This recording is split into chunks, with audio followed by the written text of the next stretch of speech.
everyone, welcome back to another video on the channel, and today we're going to be covering a very important topic, which is how exactly do you find your college major and how do you know which major is perfect for you?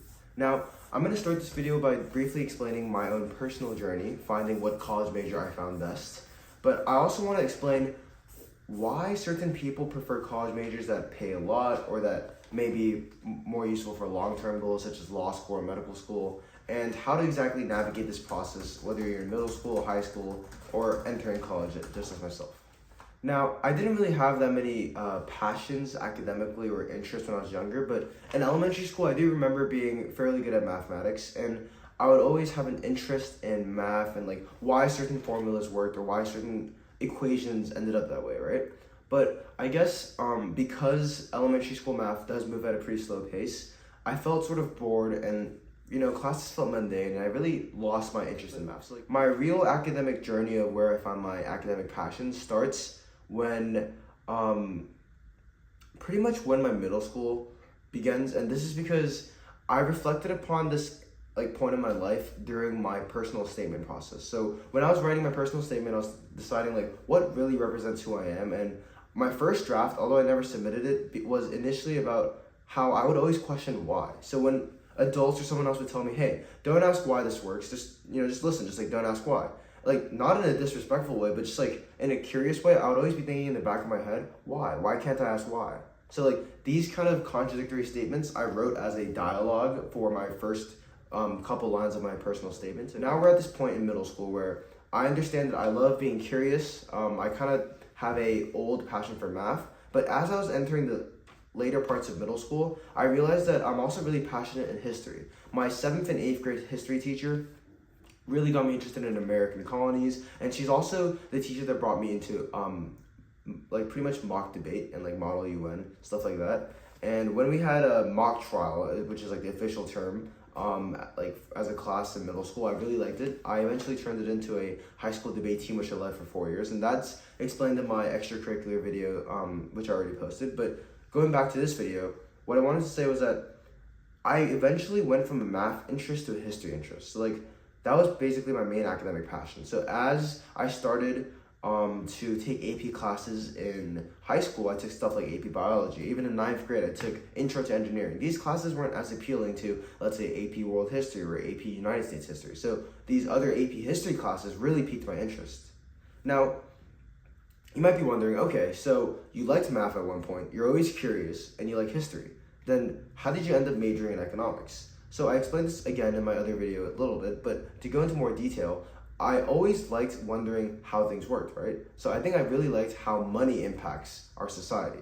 So what that means is in my research I did for history through the program Pioneer Academics, and I did this the summer before my 12th grade. I researched for 8 weeks about all the 1880s and 1890s of the United States, but I researched specifically the people, Carnegie, Rockefeller, Vanderbilt, and what they did to society, how they influenced it, and how their money influenced it. So that really got me interested in economics. So eventually this fall, I'll be majoring in economics at Harvard University, and I might end up changing my major to history, maybe go back to pure mathematics, but my interest in economics was also helped by my regained interest in mathematics as I took linear algebra in my 12th grade and also calculus in my 10th and 11th grades. And those high school classes really made me more interested in math. It challenged me a lot. It was very difficult, but it felt more rewarding. So to summarize my academic journey, I would say, I went from a mild interest in mathematics, and then I gained awareness that I'm always very curious about what's going around me. That led to my interest in history, which all combined, as I was regaining interest in math, it all combined into math, history, becoming economics. Now, that's just a pretty long explanation of how I became interested in economics, but for you, you're watching this right now, how do you know what major you want to do?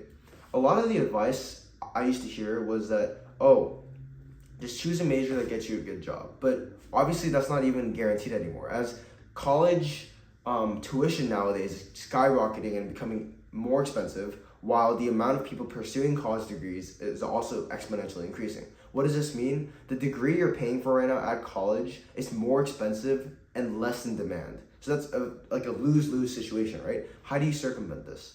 I think rather than always trying to time like, oh, if I major in biology, I could become a doctor, or if I major in political science, I could become a lawyer. Like obviously these are very great professions, but I think if you I'm not trying to use the cliche follow your passions, but if you really work on subjects you're interested in and pursue them to the best ability you can, you will eventually end up in the place you want to be in terms of like choosing your academic passion or major. Now, how does all of this relate to my story in general, right? So I'm giving all this advice about, oh, just follow your interests as to the best of your extent. Well, this is actually exactly what I did. So I was somewhat interested in mathematics when I was younger, but eventually I became really interested later on because I set myself up for success. I took those hard AP calculus classes. I wasn't really excited to do that, but I took them and eventually it rekindled my interest in math. Furthermore, history.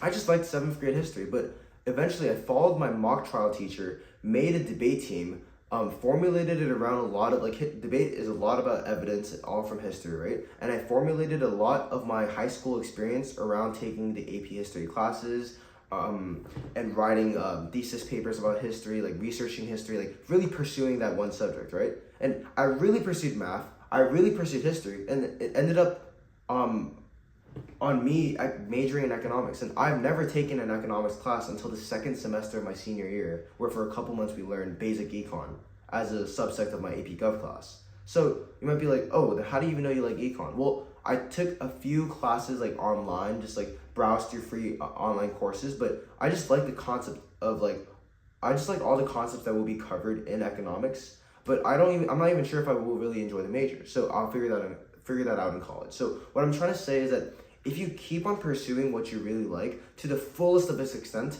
even if that's not your end major, that's not your end goal, eventually it will lead you to another major or another academic passion you like.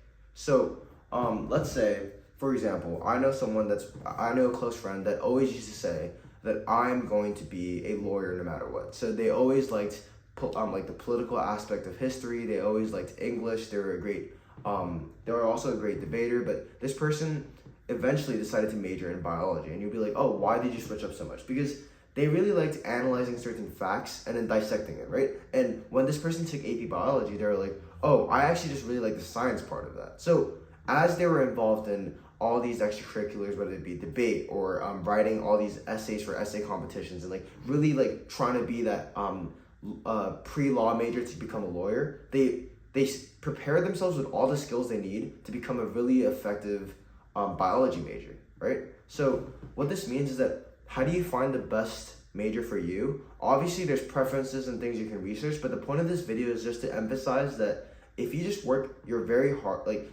best and you put in all your effort into pursuing your current academic interest, whether it be really small or you just have a slight interest in music or a slight interest in math, then if you just pursue that to the fullest extent, it will eventually lead you to your major that you decide in college. So you might be wondering okay, then what if I'm not ready by the time I'm in 12th grade and I have to go to college? Then whatever your current passion is the major I recommend you declare with.